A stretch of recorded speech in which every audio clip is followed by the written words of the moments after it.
प्रिय श्रोता ईश्वर पवित्र नाम आपण मानक समस्त को मोर नमस्कार और आज शिक्षा मध्य को आपण मानक प्रत्येक को मु स्वागत करुच्ची। धन्यवाद देउछि आप मानकर प्रेम पाई आप मानकर उत्साह पाई आप मानक कमेंट गुड़िक मत उत्साहित करुच्ची पुनर्बार आउ एक मेसेज नहीं आप मानक निकट रे ठिया हेबा पाई। तो आज शीर्षकटी होउछि वर्तमान सोशल मीडिया रे बहुत विषय एक आलोचनार विषय जहा कि भोजन पान विषय रे कौन खाइबा कथा कौन पीवा कथा ए सब विषय नहीं बहुत चर्चा होउछि। केबे कौन खाइबा कथा केबे कौन खाइबा कथा नहीं, जदि काहा को भल लागुछि आउ काहा को भल लागु नहीं आमने से सब विषय खाइबा कथा कि नहीं इत्यादि इत्यादि इत्यादि अनेक विषय वस्तु रही से मध्यरु आमाने किछि विषय आमानकर पूर्ण बुद्धि ज्ञान और विवेक सहित आलोचना करिबा देखिबा शिखिबा।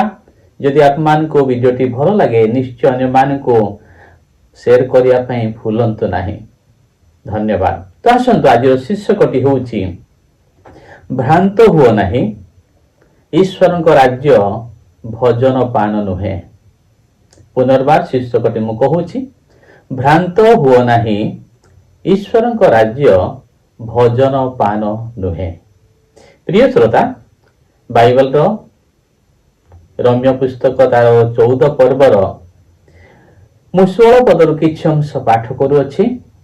तो प्रभुଙ୍କ वाक्य एपरि कहे एणु तुम्भ मानकर उत्तम विषय निंदित न हेउ। रम्य तार 14 पर्वर 16 पदरे लेखा होइछि एणु तुम्भ मानकर उत्तम विषय निंदित न हेउ। एक धार्मिक व्यक्ति सब बेले सजग थाए सतर्क थाए पुणी समस्त मंदर सर्वदा से निजको पृथक रखि थाए कहीं ना लोक माने तार अनुकरण करंती तार अनुसरण करंती तांको जीवन समाज पाई बहुत गुरुत्वपूर्ण अटे। कहीं ना तांको कथा कहिबा तांको पिंधिबा तांको खाइबा इत्यादि इत्यादि जने धार्मिक व्यक्ति बा धर्मगुरु सब विषय सावधान हेबा दरकार अछि ना कहीं से होचंती अन्य मानकर आदर्श तांक कथा कहिबा तांको खाइबा बा तांको पिंधिबा काहारी को बाधार कारण न हो समस्तक पाई गोटे एग्जांपल भावे से जीवन अतिबाहित करिथांती। आउ एहा मध्य सावधान हेबा दरकार अछि जदि तांकर कौनसी दुर्बलता रही बा अयोग्यता रही से समस्त को गुप्त प्राय लुप्त प्राय से सब को छाड़िबा दरकार अछि। तो आसंतु प्रभुंकर वाक्य कहे एणु तुम्भ मानकर उत्तम विषय निंदित न हो। जने धर्म याजक बा प्रभुंक लोक बा सेवक निजर उत्तम विषय निंदित न हो बोली से सावधान हेबा दरकार अछि। तो प्रिय श्रोता 17 पद कौन कहे कारण ईश्वरଙ୍କ राज्य भोजन पान नुहे। जो माने आम ईश्वरଙ୍କ राज्य को जीवा इच्छा करूछु बा स्वर्ग राज्य को जीवा इच्छा करूछु बा स्वर्ग राज्य पाई मनोनीत हेइछु बा स्वर्ग राज्य पाई आमाने प्रस्तुत होछु बा स्वर्ग राज्य को अनेकं को प्रस्तुत करूछु आम माने जानी रखो ईश्वरଙ୍କ राज्य भोजन पान नुहे। ईश्वरଙ୍କ राज्य भोजन पान नुहे। खाइबा पीबा मजा मस्ती करिबा ताहा ईश्वरଙ୍କ राज्य नुहे। प्रिय माने तो कौन ता किछि तळ अंशर लेखा होइछि किंतु धार्मिकता ईश्वरଙ୍କ राज्य कौन ना धार्मिकता। ईश्वरଙ୍କ राज्य होछि धार्मिकतार राज्य। ईश्वरଙ୍କ राज्य रे जो माने धर्म कर्म करुथांती जो माने धार्मिक अटंती बा जो माने पाप शून्य व्यक्ति अटंती जो माने मंदतारे लिप्त नुहंती कि जो माने बेविचार लिप्त नुहंती ଯେଉଁମାନେ ମିଥ୍ୟାବାଦୀ ନୁହନ୍ତି, ଯେଉଁମାନେ ନରଘାତକ ନୁହନ୍ତି, ଯେଉଁମାନେ ମାୟାବୀ ନୁହନ୍ତି, ଯେଉଁମାନେ ମଣିଷ ଚୋର ନୁହନ୍ତି, ଯେଉଁମାନେ ପ୍ରତିବାସୀର କୌଣସି ବସ୍ତୁକୁ ଲୋଭ କରୁନଥାନ୍ତି, ଯେଉଁମାନେ ଅତ୍ୟାଚାରୀ ନୁହନ୍ତି, ସମସ୍ତ ମନ୍ଦ କାର୍ଯ୍ୟରୁ ପୃଥକ ରହୁଥିବା ବ୍ୟକ୍ତି ହେଉଛି ଧାର୍ମିକ ବ୍ୟକ୍ତି। ଆଉ ଈଶ୍ୱରଙ୍କ ରାଜ୍ୟ ଧାର୍ମିକତାର ରାଜ୍ୟ, ଧାର୍ମିକତାର ରାଜ୍ୟ। ଅଧାର୍ମିକତାର ରାଜ୍ୟ ଈଶ୍ୱରଙ୍କ ରାଜ୍ୟ ନୁହେଁ। ପ୍ରିୟ ଶ୍ରୋତା ମାନେ, ଧାର୍ମିକତା କାହା ପାଇଁ ଦରକାର? ପ୍ରଥମତଃ ମଣିଷ ପାଇଁ ହିଁ ଦରକାର। କାହିଁକି ନା ଈଶ୍ୱର ନିଜ ସାଦୃଶ୍ୟରେ ନିଜ ପ୍ରତିମୂର୍ତ୍ତିରେ ମଣିଷକୁ ସୃଷ୍ଟି କରିଛନ୍ତି। ନିଜର ପ୍ରତିମୂର୍ତ୍ତି ହେଉଛି ମଣିଷ, ଈଶ୍ୱରଙ୍କ ପ୍ରତିମୂର୍ତ୍ତି ହେଉଛି ମଣିଷ। ଆଉ ଈଶ୍ୱର ମଣିଷକୁ ଆଶ୍ଚର୍ଯ୍ୟ ଭାବେ ସୃଷ୍ଟି କରିଛନ୍ତି। ଦେଖନ୍ତୁ, ମଣିଷର ବୁଦ୍ଧି ଅଛି, ଜ୍ଞାନ ଅଛି। ସେ ନିଜର ବୁଦ୍ଧି ଆଉ ଜ୍ଞାନ ଦ୍ୱାରା ଭଲ ଆଉ ମନ୍ଦକୁ ପରଖି ପାରୁଛି। ତା ସହିତ ମଣିଷ ଭିତରେ ଆଉ ଏକ ବିଷୟ ଅଛି, ତାହା ହେଉଛି ବିବେକ, ଯୋଉଟା କି କନଷ୍ଟିଟ୍ୟୁସନ ଭାବରେ କାର୍ଯ୍ୟ କରୁଛି, ସମ୍ବିଧାନ ଭାବରେ କାର୍ଯ୍ୟ କରୁଛି। ତାହା ସବୁଠାରୁ ମଣିଷ ଭିତରେ ଥିବା ସବୁ ବିଷୟ ଠାରୁ ତାହା ପିଓର, ପବିତ୍ର ଅଟେ।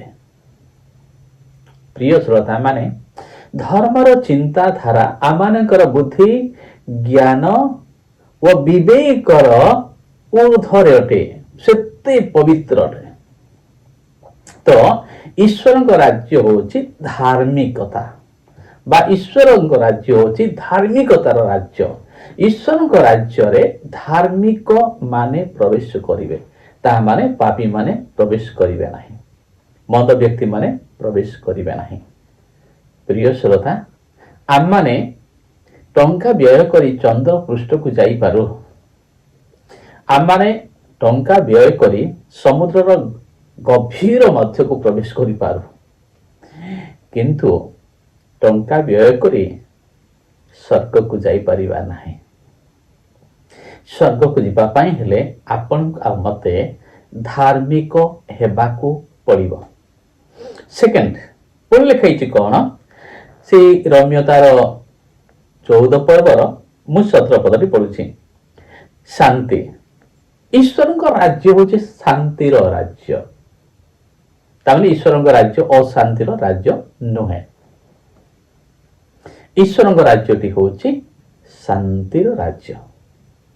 ସେଥିପାଇଁ ଈଶ୍ୱରଙ୍କୁ ଶାନ୍ତିର ରାଜକୁମାର ବୋଲି କୁହାଯାଏ। ଈଶ୍ୱରଙ୍କ ରାଜ୍ୟଟା ହେଉଛି ଶାନ୍ତିର ରାଜ୍ୟ। ପରମେଶ୍ୱରଙ୍କ ବାକ୍ୟରେ ପ୍ରଭୁ ଆମମାନଙ୍କୁ ଶିକ୍ଷା ଦେଇଛନ୍ତି, ଶାନ୍ତିକାରକ ଲୋକମାନେ ଧନ୍ୟ ବୋଲି। ଯେଉଁମାନେ ଶାନ୍ତିକାରକ, ଯେଉଁମାନେ ଶାନ୍ତି ସ୍ଥାପନ କରନ୍ତି, ସେଇ ଲୋକମାନେ ହେଉଛନ୍ତି ଧନ୍ୟ। ଅର୍ଥାତ୍ ଯେଉଁମାନେ ଅଶାନ୍ତି ସୃଷ୍ଟି କରନ୍ତି, ସେମାନେ ଅଭିଶପ୍ତ ଲୋକମାନେ।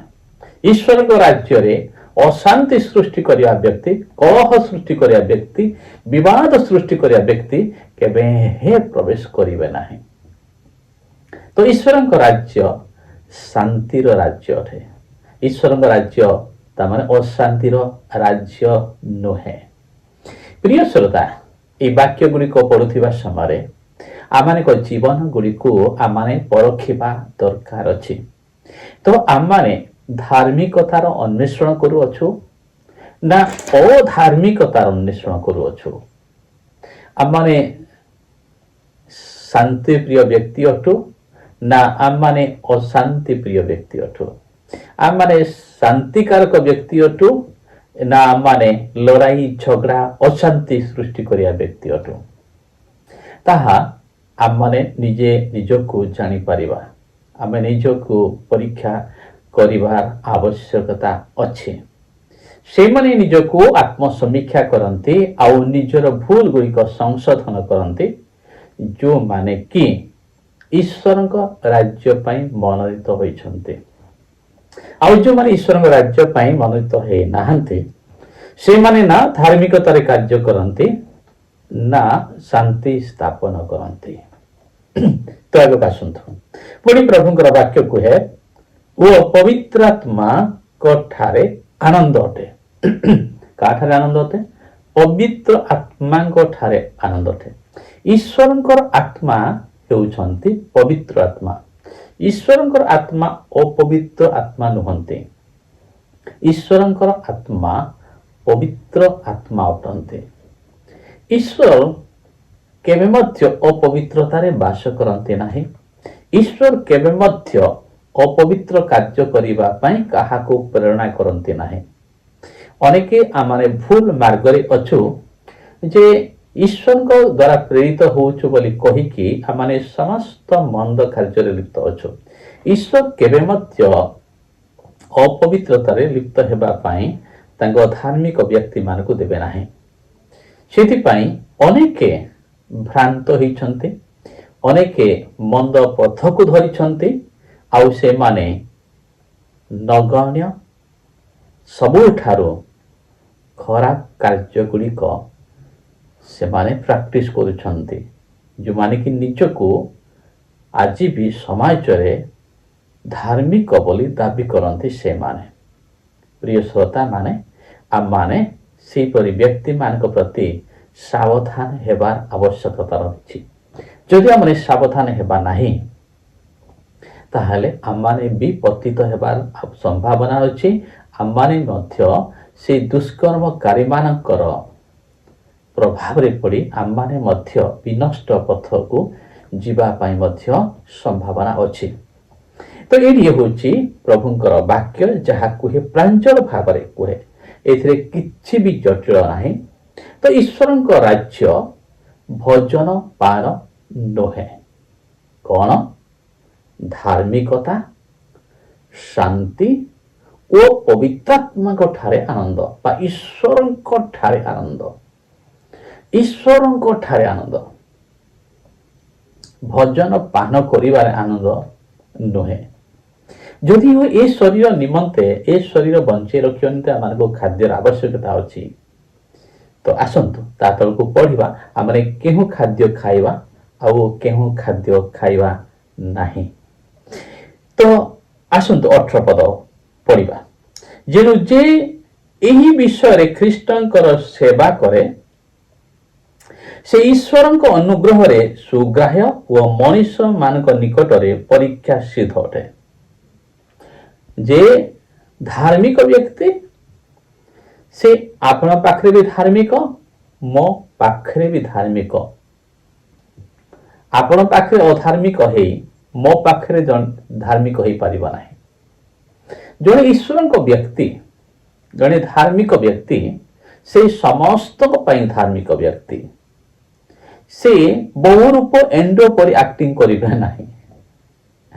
से बहुरूप एंडो परि अभिनय करिबे नाही धार्मिक सब बेल पई धार्मिक से बहुरूप एंडो परि एक्टिंग करिबे नाही बा अभिनय करिबे नाही तो से ईश्वर को निकट भी ग्राह्य हेबे वो मनुष्य मानक मध्य भी से ग्राह्य हेबे तो प्रिय संतान माने तो आसंतु एपरि व्यक्ति को कौन बोली कहा जीवो ना परीक्षा सिद्ध व्यक्ति बोली कहा जीवो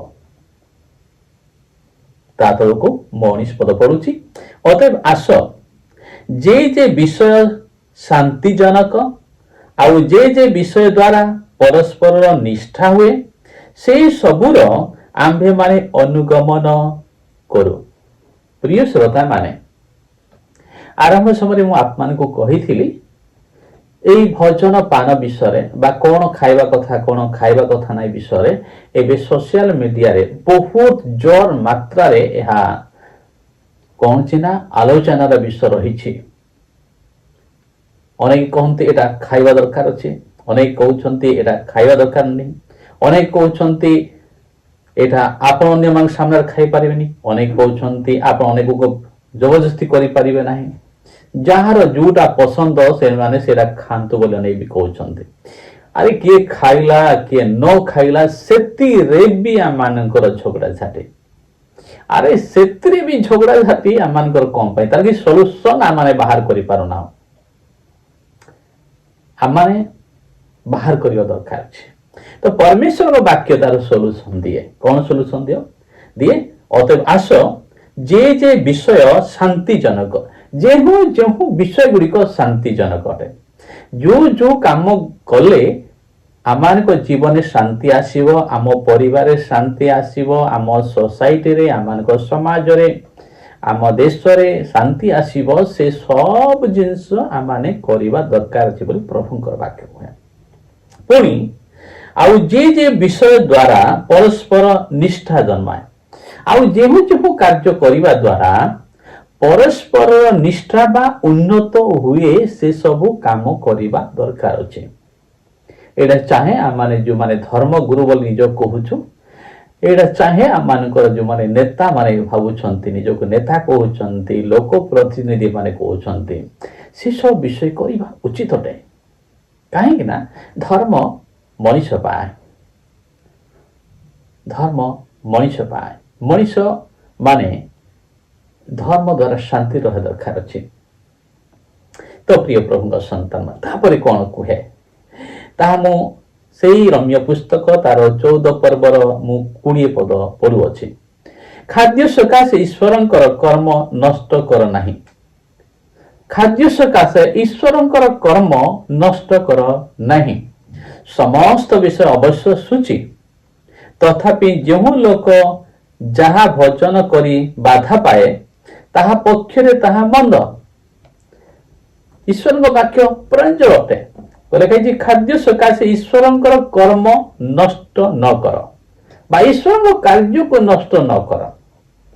ମୋ ଖାଇବା ଯଦି ଆଉ ଜଣଙ୍କର ବାଧାର କାରଣ ହେଲା, ମୁଁ ସେ ଖାଇବା ଛାଡ଼ିଲେ ଅସୁବିଧାଟା କଣ ହେବ?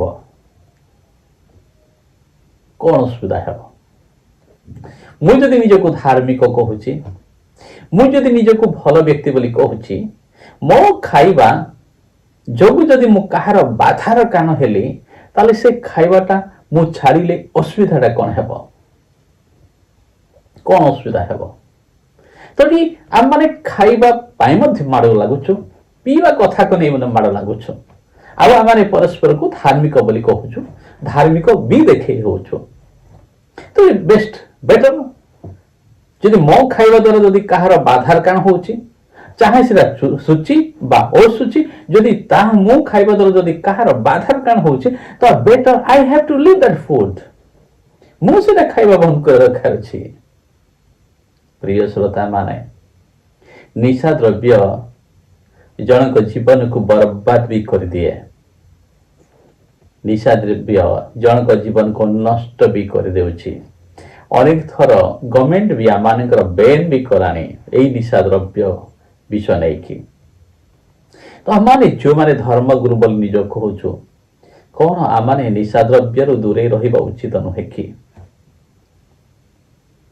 ଆସ ଆମେ ନିଜକୁ ପ୍ରଶ୍ନ କରୁ, ଏକ ସମ୍ପୂର୍ଣ୍ଣ ବୁଦ୍ଧି ଆଉ ଜ୍ଞାନ ଓ ବିବେକର ସହିତ ବିବେଚନା କରୁ, ଭାବୁ ଆମମାନଙ୍କର ପିଇବା ଦ୍ୱାରା, ଆମମାନଙ୍କର ଖାଇବା ଦ୍ୱାରା ଯଦି ଆମେ ଅନ୍ୟର ବାଧାର କାରଣ ହେଉଛୁ, ଆସ ଆମେ ତାହା ପରିତ୍ୟାଗ କରୁ, ତାହାକୁ ବନ୍ଦ କରୁ। ଅସୁବିଧାଟା କଣ ହେବ? ଆରେ ସୁବିଧା ହେବ ଆମ ସମାଜ, ଆମ ପରିବାର, ଆମ ଜୀବନ, ଆମେ ଶାନ୍ତିରେ ରହିବା, ଶେଷରେ ସ୍ୱର୍ଗକୁ ବି ତ ଯିବା। ଏଠି ମାଡ଼ ଲାଗି ଲାଗି କୋଉ ସ୍ୱର୍ଗକୁ ଯିବା? ମାନେ ଏଠି ଫାଇଟିଂ ଲାଗି ଲାଗି କୋଉ ସ୍ୱର୍ଗକୁ ଯିବା? ଜଣେ ଆଉ ଜଣଙ୍କ ବିରୁଦ୍ଧରେ, ଜଣେ ଆଉ ଜଣଙ୍କ ବିରୁଦ୍ଧରେ, ଜଣେ ଆଉ ଜଣଙ୍କ ବିରୁଦ୍ଧରେ ଏହିପରି ଫାଇଟିଂ ଲାଗୁଥିବା ବ୍ୟକ୍ତି ହୋଇ ଆମେ ସ୍ୱର୍ଗ ଯାଇପାରିବା କି? ପ୍ରଶ୍ନବାଚୀ। ସ୍ୱର୍ଗ ଯାଇପାରିବା କି? ସମ୍ଭବ ନାହିଁ। ତ କାହିଁକି ସେ ବିଷୟ ଛାଡ଼ିବାନି ଯାହା ଆମମାନଙ୍କ ଜୀବନକୁ ଭ୍ରାନ୍ତ କରେ, ଆମମାନଙ୍କ ଭାବନାକୁ ଭ୍ରାନ୍ତ କରେ, ଆମେ କାହିଁକି ଛାଡ଼ିବା ନାହିଁ? କାହିଁକି ଆମେ ସେ ସବୁ ବିଷୟକୁ ପରିତ୍ୟାଗ କରିବା ନାହିଁ? ଯେଉଁ ବିଷୟ ଗୁଡ଼ିକ ଆମମାନଙ୍କ ମଧ୍ୟରେ କଳହ ସୃଷ୍ଟି କରୁଛି, ଯେଉଁ ବିଷୟ ଗୁଡ଼ିକ ଆମମାନଙ୍କ ମଧ୍ୟରେ ଅଶାନ୍ତି ସୃଷ୍ଟି କରୁଛି, ଶାନ୍ତି ଆସିବାରେ ଆମମାନଙ୍କୁ ଦୂରେଇ ରଖୁଛି, ଆମେ କାହିଁକି ସେ ବିଷୟ ସବୁ ଛାଡ଼ିବା ନାହିଁ? ତ ପ୍ରିୟ ଶ୍ରୋତା, ମୋ ଭାବନା ଗୁଡ଼ିକ ଯାହା ପ୍ରଭୁଙ୍କ ବାକ୍ୟରେ ମୁଁ ଶିଖିଥିଲି, ତାହା ଆପଣମାନଙ୍କ ନିକଟରେ ମୁଁ ରଖୁଅଛି। तो ईश्वर राज्य भोजन पान नुहे से भोजन आउ से पान करने द्वारा आम ईश्वर राज्य जदि कहार बाधार कान हो से खाइबा से पीवा छाड़देवा। प्रिय श्रोता, मो जीवन काल मध्य केवे मु निशा द्रव्य सेवन करना मु सब चेष्टा करुछि जदि मोर खाइबा जदि कहार बाधार कान होछि मो से विषय छाड़वा दरकार अच्छी। जदि आउ किए मत बेटर जिन शिखेब मु शिखी खुशी रे शिखी मु खुशी हेबी जदि मत आहरी भल विषय किए शिखेबे ताहले शिखिबा भाई। तो प्रिय श्रोता, आम जानी रखू आम भ्रांत न हो आम भ्रांत न हो ईश्वर राज्य भजन पान राज्य नुहे। ईश्वर राज्य धार्मिकतार राज्य, ईश्वर राज्य शांतिर राज्य, ईश्वर राज्य पवित्र आत्मा ठारे आनंद करुथिबा व्यक्ति मानक राज्य। तो आसु निजे शांति रे वास करिवा और अन्य मानकु शांति रे वास करिया पई सुजोग देबा। आ इस जगत रे वास जो करूछु, this is only a chance. How many days we will live here we don't know. हम कितना साल कितना दिन यहाँ रुकेंगे, यहाँ रहेंगे यार, वो कोई किसको पता नहीं है। चले जाने वाले हैं हम। क्यों इतना झगड़ा, क्यों इतना विवाद, क्यों इतना अशांति में हम जिंदगी जिएंगे। चलो हम अच्छा जिंदगी जीने के लिए जो बुरा है उसे छोड़ देंगे। प्रभु ये वाक्यर श्रवण रे और पालन रे आप मान का आशीर्वाद करंतु। नमस्कार।